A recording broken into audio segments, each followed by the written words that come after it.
That better? Yeah. Okay, one greetings, Dr. Esther. We're just going to start with the teaser, and then we're going to bring you in. Okay, we'll put you in the back for a little bit. Co-host, warm greetings. This is Reality with Partiality. Co-host, discrimination is the cause why people drift from their spiritual core.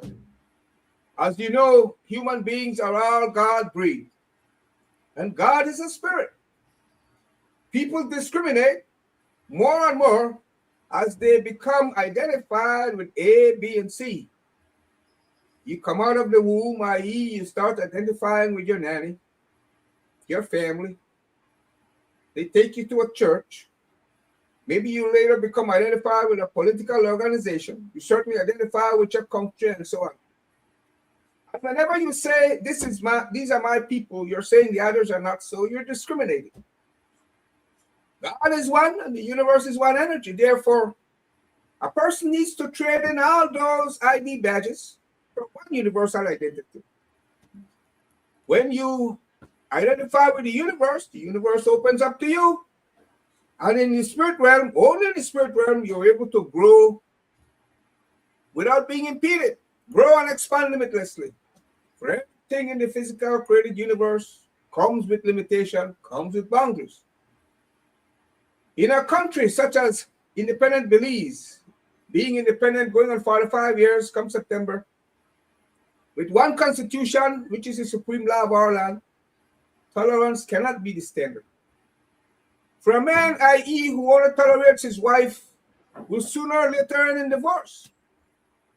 A wall of protection, co-host, i.e., you build a legislation to protect a minority group. A wall of protection soon becomes a wall of imprisonment. Yeah. The standard of acceptance cannot be tolerance. Not in a country. It has to be acceptance. That is the universal standard. Acceptance. One standard of acceptance. That said, among other, Garifuna Nation, Garivision, NGC, DIFA, Ruben Networks, the loud voice of Bill Guerrero Flores with the museum there in Los Angeles, Robert Mariano and the networks, Ubafu Garifuna, Urumai Project, they have all been keeping Garifuna Duo on his feet. Let the record show, I migrated from Danriga to come to school in Belize City, ended up living and working in Belize City, somewhere under the late Theodore Palacio. I joined the NGC around 1981.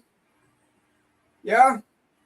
And together with, I was in there early with Roy and Phyllis when they were youngins. Also, Guzman Ellis, the late, he was a founding member. Years later, Rab became two-term president there before he became mayor. Two-term president for NGC. And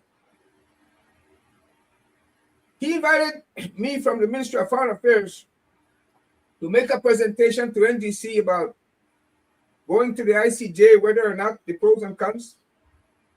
Of course, I've written a book on that subject. I said that to say that going on 10 years since Rob retired from being Deputy Commissioner of Police, he started this talk show where he and I critiqued the NDC. Him having been a two-term president. How to take it out of the ditch. And we came up with a vehicle. We thought, to revive the Garifuna cuisine, the dresswear, the language, the art and craft, spirituality, etc. And Rob and I were told by Elder Roy Caetano, said, either of our help us. So that's what we did. What we attempted to do together with others. Now, today, all these folks, we have the President of Garifuna Nation with us today, Gary Vision, NGC, IFA, Ruben Networks, Bill Guerrero Flores, and the Garifuna Museum Euromate Project are at a crossroad where someone or together they need to build a cap. So today, co-host, we have the pleasure of having as our guest Dr. Esther Nunez, President of Garifuna Nation, making her presentation. You know, Beat Binafi, beat to Binafi. yes, Dr. Esther, So, go right ahead. Go right ahead and make your presentation. yes, I am professionally, I am Dr. Nunez, Professor Nunez, Madam President of the Garifuna Nation, professionally. But culturally, I am Esther, the warrior, Baruda, to fight, to defend, and to protect my community and to preserve my culture. That's who I am.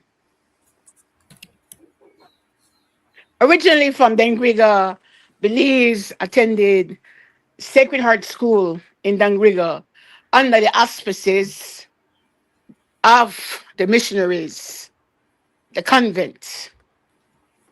That's where I first,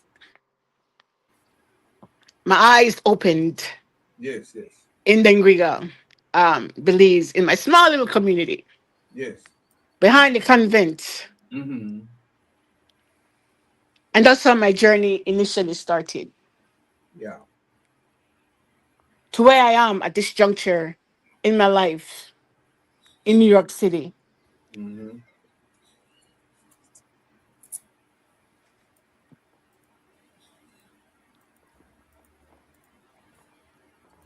That's where we met. That's where we met.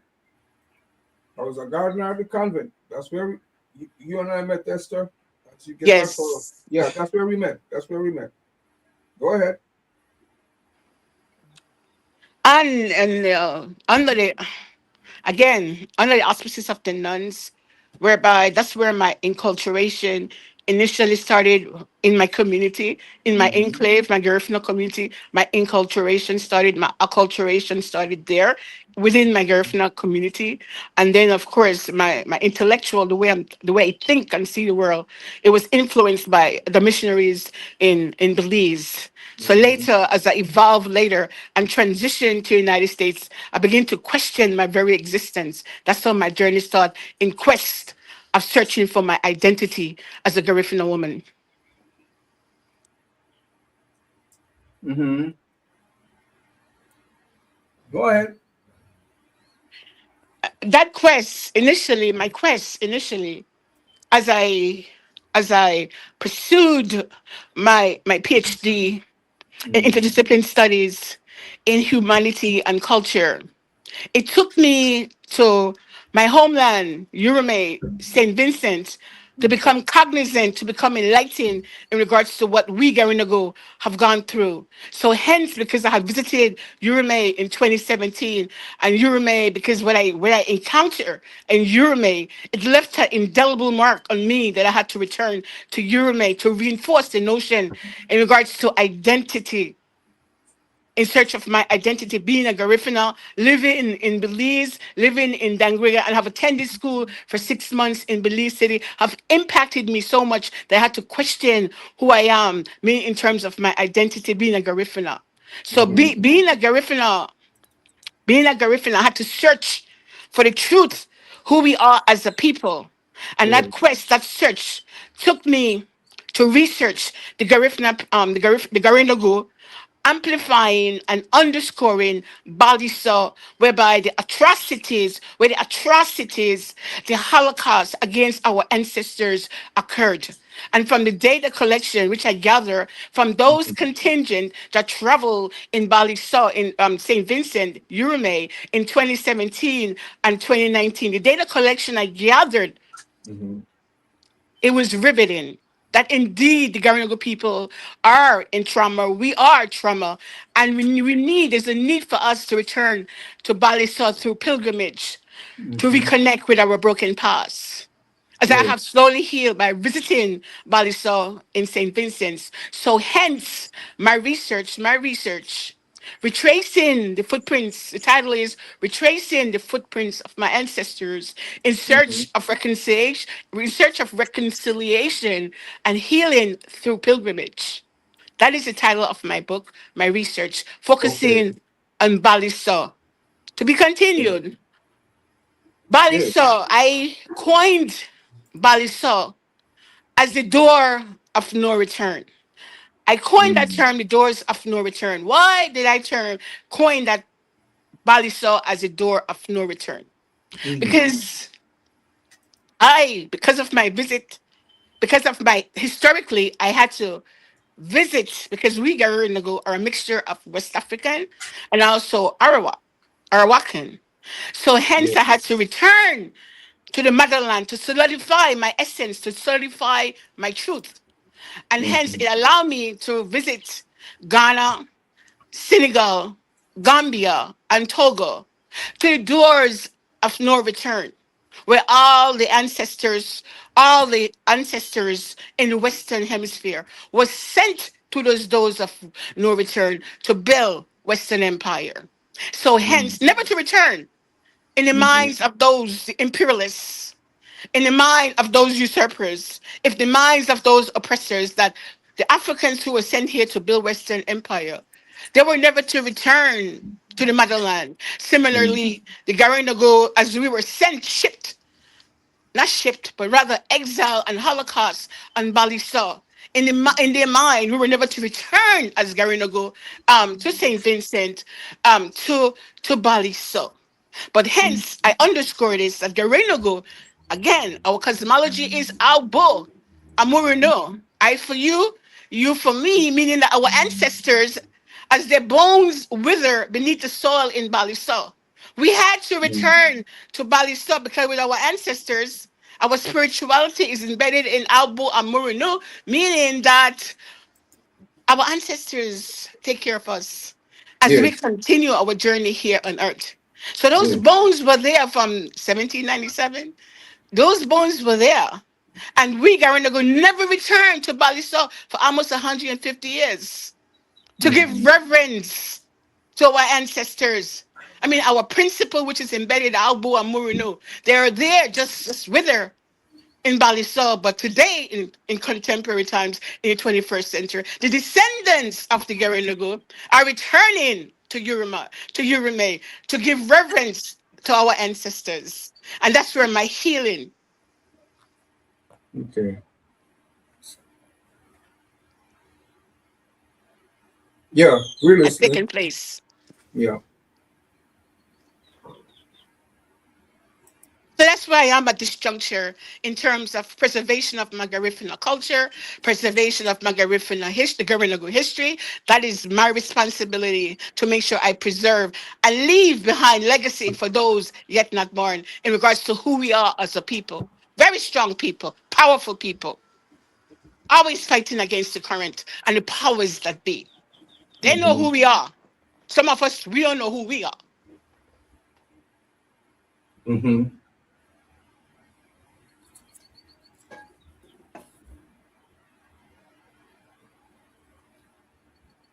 So that's where I am on my journey. Yeah.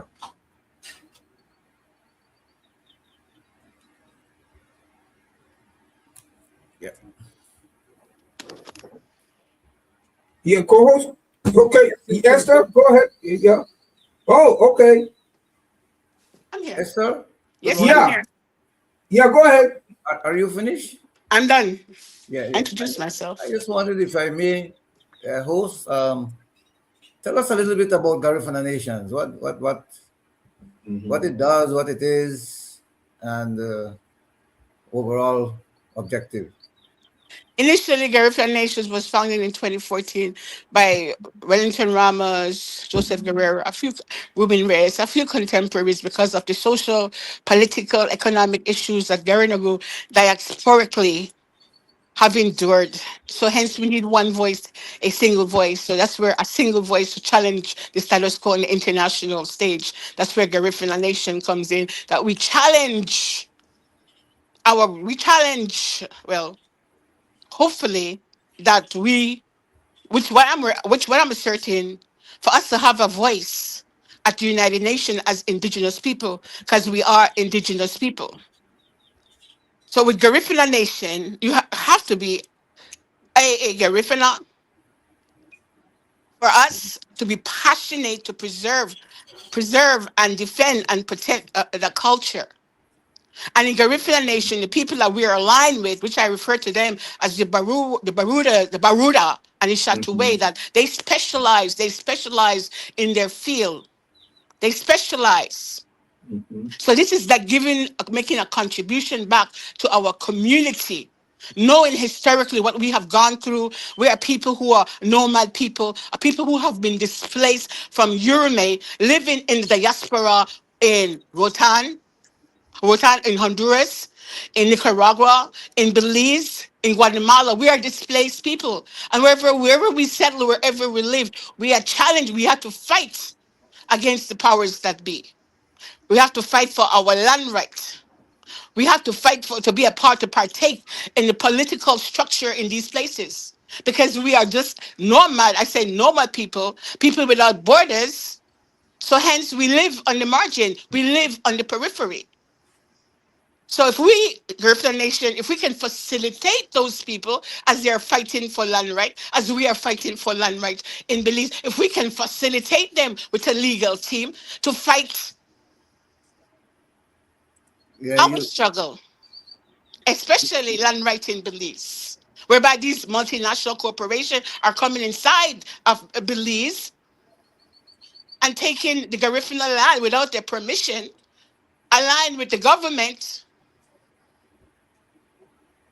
you mentioned a number of countries. You remember mentioned a number of countries that you are. I suppose you are working with, or do you have offices, or do you have a structure in these countries? We have different organizations from Guatemala. We have worked with people from Honduras, like different organization in Honduras, in Guatemala. We have different organizations that Garifuna Nation aligned themselves with. Even recently with NGC, we align ourselves with NGC because we have a common mission, a common fight. So we are expanding. Remember, we are in transition. So we are trying to renew, restructure, revamp, and re-engineer the whole entire structure of the Garifuna Nation as I am in transition and learning historically our purpose and where I want to go and where I Yeah. see myself in terms of have started the research. I've seen what that we Garinagu people, we are indeed in trauma by returning to Europe at different conferences to hear different narrative from different scholars about the Garinagu people. So bringing that history with me to Garifuna Nation and have that fire, that passion in my belly to fight for my people, fight for the cause, preserve the culture. That passion is in Yeah. my belly because I've done the research. Yeah. Co-host, Garifuna Nation, metaphorically, is a nation in exile. We were exiled from our homeland in St. Vincent and spread now in 5 countries or so.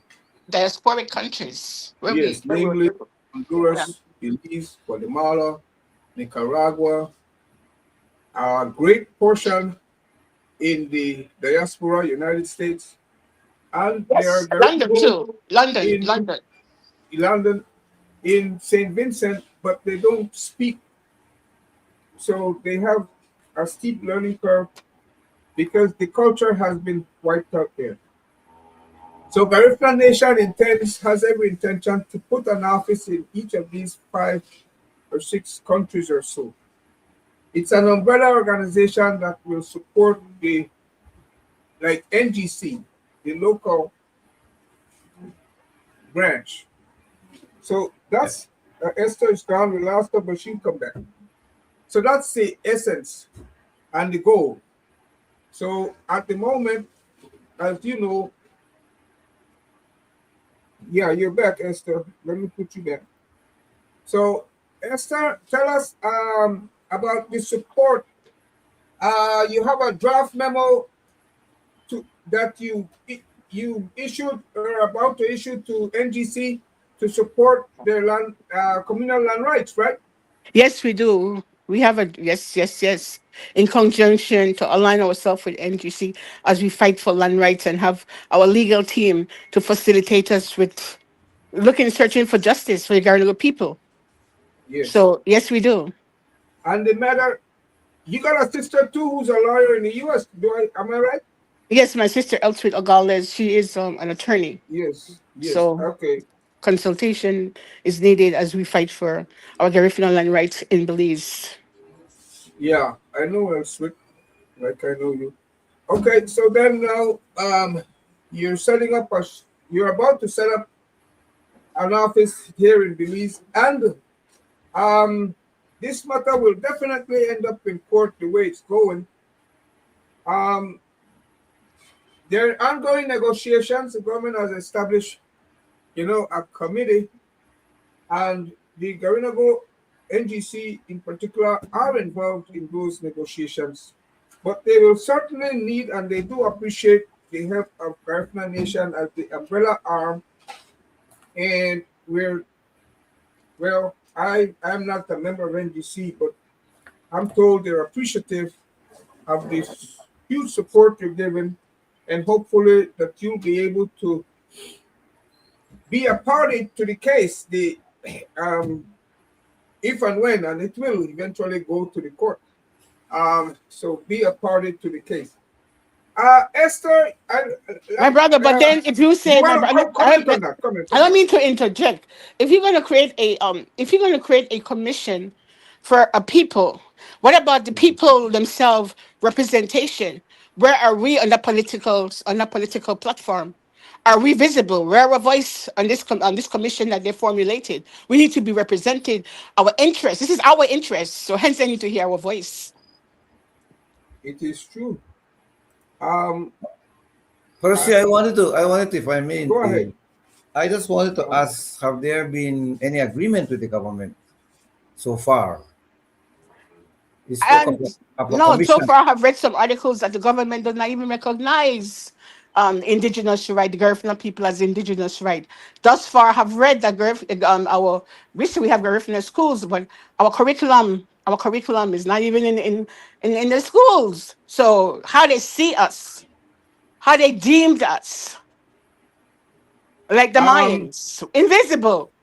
Lions it had is fought for so many years for land right for the Mayans. Those are indigenous people. And so are we. We are indigenous people and we are fighting for land rights.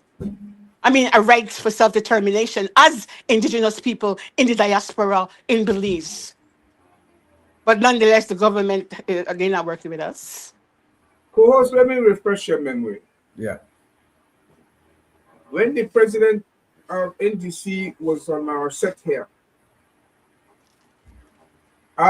he established that Garinagu have been dwelling on these lands for going on 200 plus years. Since 1802, Garinagu have established themselves here in Belize. So it's not a question of who the lands belong to, but he said that only two of these lands had been demarcated. And so this committee's purpose is to, demarcate the lands. So the makeup of the committee is to, well, see, I don't know. It's not clear cut. It's not clear cut, but I want to think it's negotiable. But the committee is essentially made up to resolve the ruling from the Caribbean Court of Justice on behalf of the Mayans. But in so doing, they've got to resolve other issues, like the issue with the Garinagu. And now the Well, it's coming, claiming reemerge. the Creole are also claiming their land rights because they too have become indigenous. The last time Creole were the majority population in Belize was like in the 1980s, and they were the majority. Now, only the mestizo can claim to be the majority. All the rest of us are minority groups in the country. which Does that I make, does that make, am I representing it adequately? That's accurate because my work, my master's degree from the United Nations, was based on that same notion in terms of representation in Belize, that the Salvadorian were coming in during that time, an exodus to Belize as refugees. And my concern was that these people coming in as refugees to Belize, eventually they will outnumber, and voting right is about population representation. So if they outnumber us, then what happened to the Garifuna? What happened to Creole? We are outnumbered. What happened to our Yes, voice? that's That what was my happened. concern then. And now That's what happened. it has The manifested. the triangular neighboring, along with the Salvadorians, Honduranian, and Guatemalan, um, not so many, not so much the Mexicans, because they don't look at Belize as necessarily greener pasture. But the triangular Honduranian, Salvadorian, and Guatemalans are here. The Guatemalans don't easily get nationality because of the dispute and claim they have on our territory. Um, yes, so those are facts, and they are there. Well, Uh yeah. Anything more on that before I ask you about your spirituality? That's we are almost invisible in Belize because of the Um, so you view the island of Saint Vincent as a sort of Mecca, right? the island of Saint Vincent. That's our home of the Garinagu. That is our Okay. home. So you've been there on pilgrimage aside from doing your thesis. You I know that there's a pilgrimage almost every year, a sort of a pilgrimage, an excursion they call it. You're aware? You're aware of it? I am aware of the pilgrimage. Initially, I started my journey back to my homeland, Urume, in 2017. And since 2017, I've returned to Urume every year, almost about ten times. I've been to Urume for several conferences to share my work. So I've been there. I've made my Okay, connection with my brothers and sisters over there across the shores in Urume. okay. I want to ask you about spirituality juxtaposed with religion because it's a sensitive issue. Like you said, they helped you with your education and so on. Now, are you aware that in 1493, Pope Alexander VI issued King Ferdinand and Isabella a decree to declare all non-European lands as heathen, Yes, to go about and subjugate the natives of those lands, yes, and where yes, that failed to enslave them, using the Bible. And so they got to St. Vincent. There were 3 wars with the Garinagu. They, tricked us to ceasefire and it said there was going to be a peace treaty signed. Instead, we were put to Balisao and eventually exiled. So the religious aspect I want to ask you about is that when they did that, they maligned the Garinagu as cannibals, people who eat other human beings. Notwithstanding, the same Garinagu, especially the ones with pencil, turn around and accept this religion where they say the patron, you eat the flesh of the patron and drink his blood. Huh? which you practice After every they call Sunday, us and cannibals.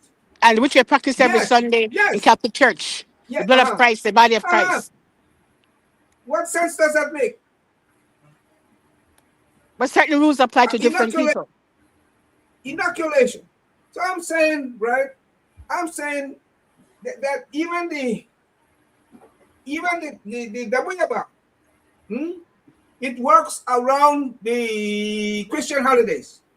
So it doesn't open on Easter and so on. It doesn't open Good Friday and so on. It doesn't open. I mean, so I'm saying that religion has dominated the leaders of the Garifuna duo. Not everywhere, but most places. Because They're remember, we were under their subjugation, under their indoctrination. So subliminally, we still walk around with all those indoctrination. Subliminally, it manifests in different forms. So, what you're stating and sharing. okay, good. I Then I believe say that to you that religion for me is just precepts and dogmas. That's what religion, this uh, religiosity is. Because the Pope said what? 1501, yes to slavery. How can you say yes to slavery and you for humanity and you of God? How can you say mm, that? Those are your principles. No, religion does precepts and dogmas. Spirituality is your relationship between you and your God, who you perceive him or her to be. It could be nature. Religiosity could be nature. I mean, spirituality could okay, be nature. There's a okay. difference between religion and spirituality. Uh-huh. Tell us. Tell us. My sisters and my mother, we grew up behind the convent with those indoctrination, which I began to question those and dismantle those principles and ideas that was reinforced to me by those nuns and those missionaries. I began to challenge those ideas because it was conflicting with what I believe and what I'm seeing and how the world really is. Mm-hmm. There you So go. hence my mom didn't want to go to Dabueba, but yesterday when I saw people in my dreams. I see people, I see ancestors in my dream. I can see certain things and talk about it before it happened.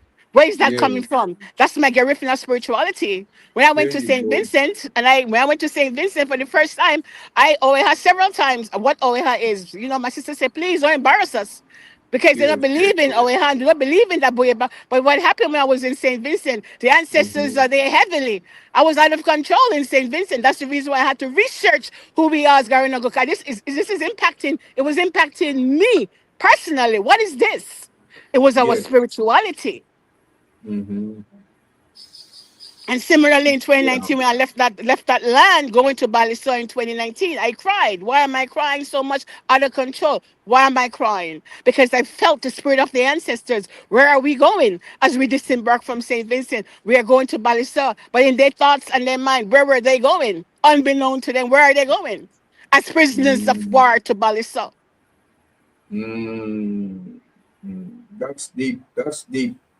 Yeah. It's certainly good to hear, of your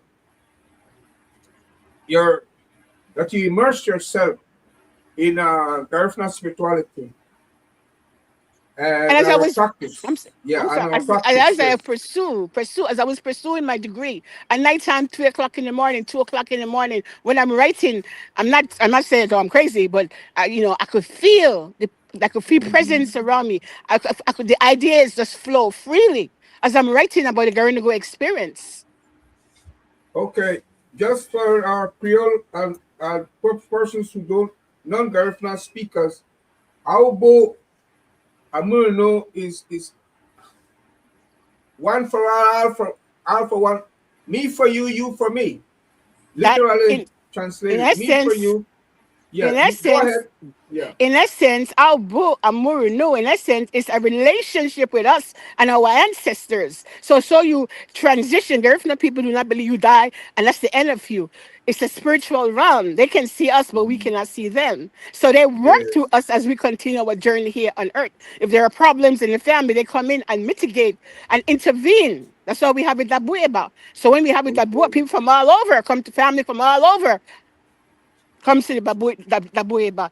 It's a Yeah. gathering, it's a thanksgiving.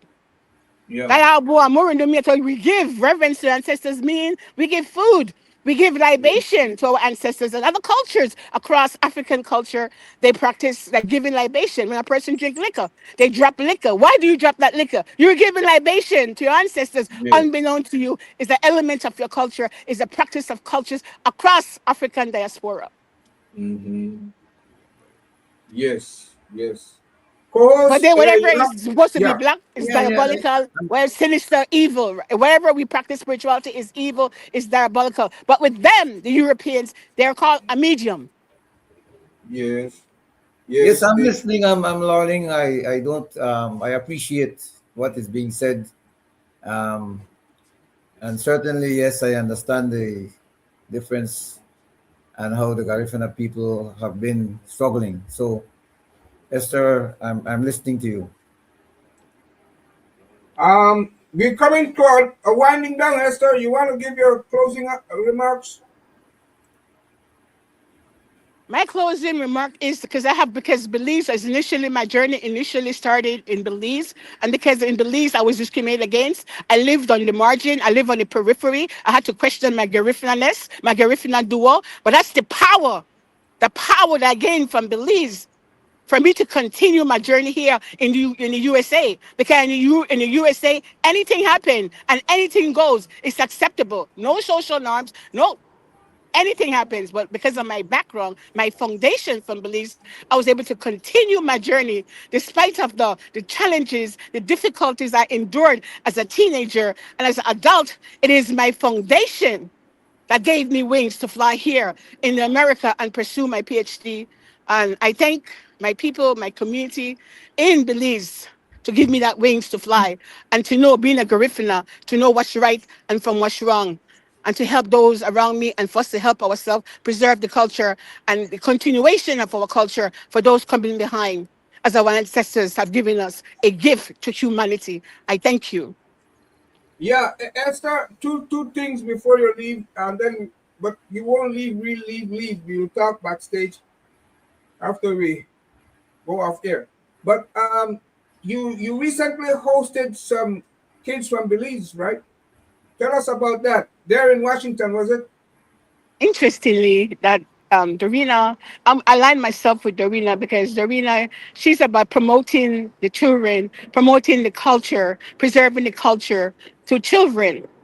So as Garifuna Nation, I align myself with her philosophy, with her ideology. So she paid for these children to come here to perform in Washington, D.C. Hmm. So hence our contribution, my contribution, and Dr. Malcolm Server contribution, we took these children,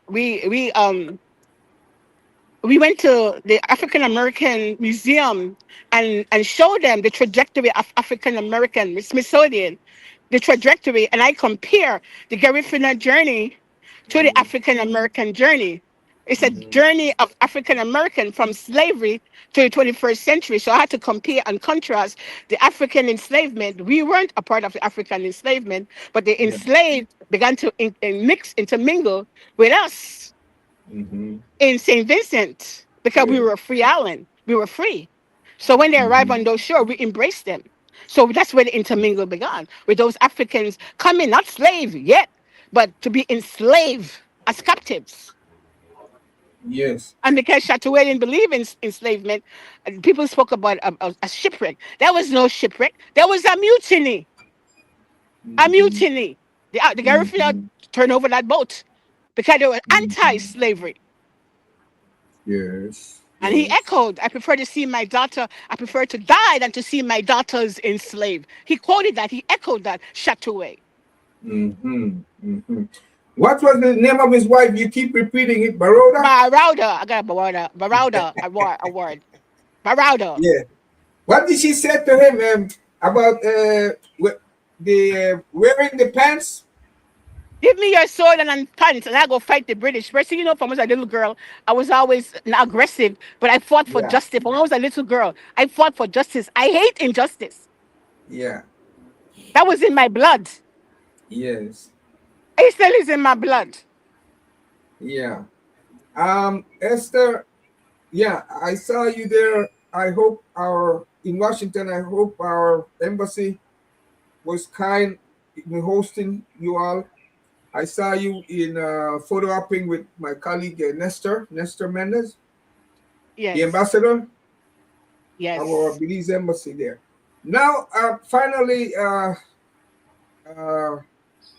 our condolences. You lost your brother, um, and we happy that in spite of you're here with us this morning. So even though you're grieving, can we continue backstage then? Let's Sure, sis, talk most backstage. definitely. I Okay. thank you, gentlemen. I thank you, gentlemen. I thank you. Okay. Thank you Mhm. too. Thank you.